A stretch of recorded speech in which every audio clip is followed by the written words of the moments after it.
Tidak ada badai, tidak ada hujan, tidak ada alasan cukup. Tiba-tiba Hakim MK Asrul Sani ya dilaporkan karena diduga menggunakan ijazah palsu dalam seleksi Hakim MK. Jadi ada LSM yang melaporkan Asrul Sani ke pihak kepolisian. Menanggapi tuduhan tersebut, Asrul Sani kemudian menggelar konferensi pers.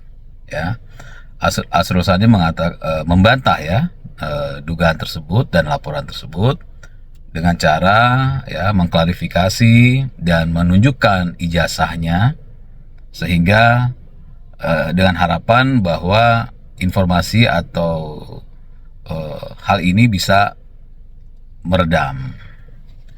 Nah, pertanyaannya, apakah setelah Asrul Sani menggelar jumpa pers ya memperlihatkan ijazahnya lalu hal itu selesai? Ya, ternyata tidak ya. Kemudian terkait ijazah, ya, dugaan ijazah palsu Asrul Sani ini ya kemudian digoreng sana kesini, termasuk keesokan harinya ya sekelompok orang kemudian mengadakan demonstrasi, ya mengadakan demo menuntut agar Asrul Sani dicopot sebagai Hakim MK atas dugaan ijazah palsu. Ya, jadi jelas bahwa apa yang dilakukan oleh Asrul Sani dengan mengadakan jumpa pers, mengklarifikasi dan menunjukkan ijazahnya itu ternyata tidak selesai sampai di situ. Ya, karena apa?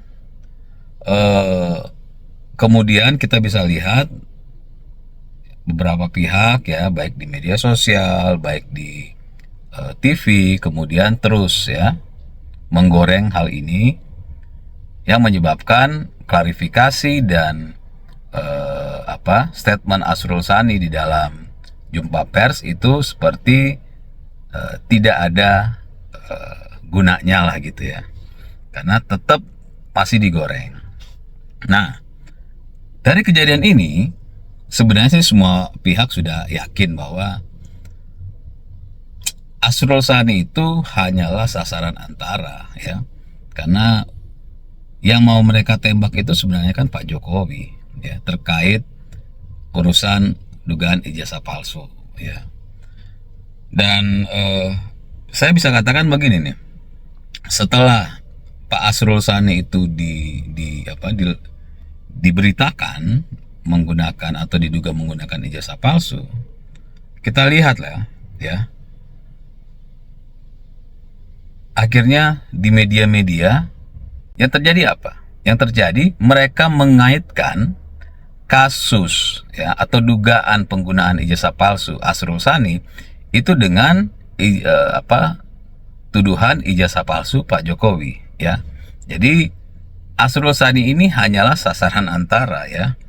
Jadi mereka bilang, bagaimana lagi nih Pak Jokowi ya, mau kita hantam. Ya udah, kita harus cari sasaran antara gitu kan.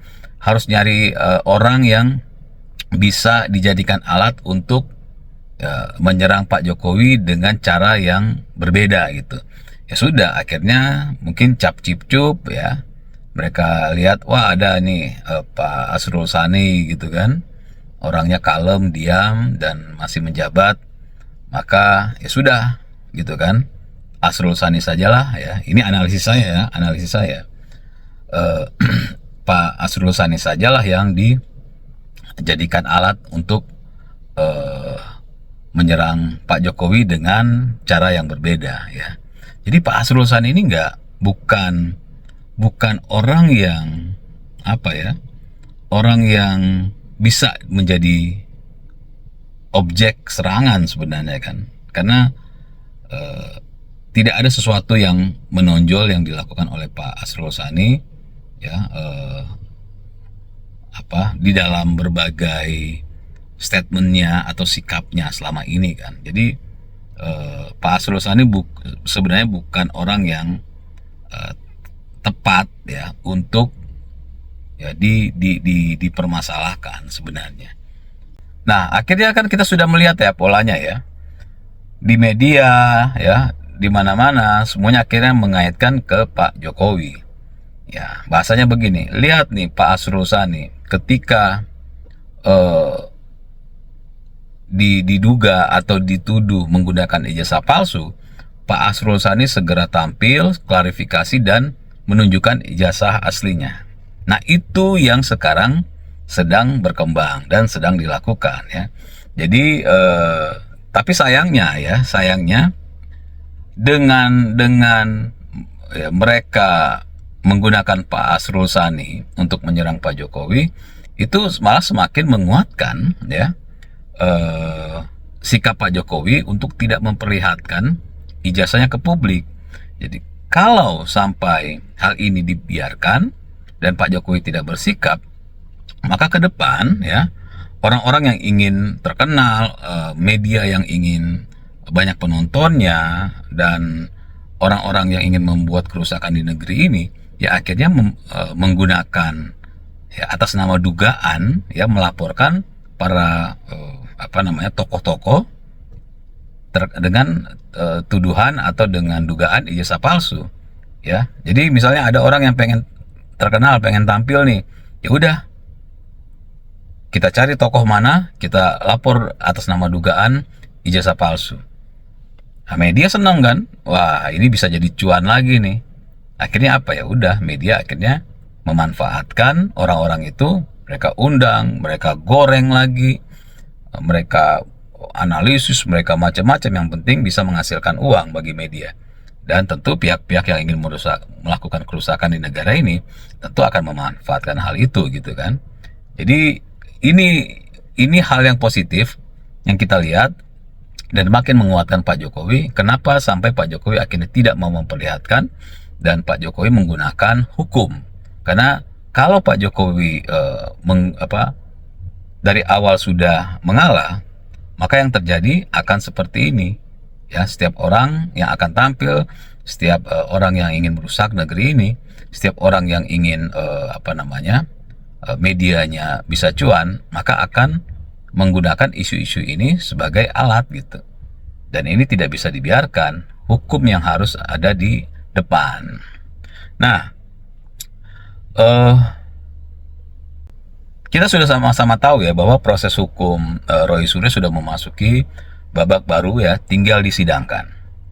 Ya, kemungkinan 100% ya Roy Suryo dan kawan-kawan itu masuk penjara, dijebloskan ke dalam penjara. Karena apa?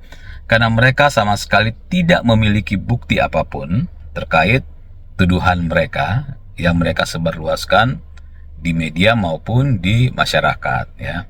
Sehingga drama-drama yang dilakukan oleh Roy Suryo dan kawan-kawan selama ini itu adalah cara mereka agar supaya bebas ya dari hukuman dengan cara politik gitu kan. Jadi mereka ingin bebas secara politis, bukan secara hukum. Nah, Asrul Sani ini adalah salah satu alat ya, upaya-upaya detik-detik terakhir Roy Suryo dan kawan-kawan agar supaya mereka bebas secara politik gitu kan.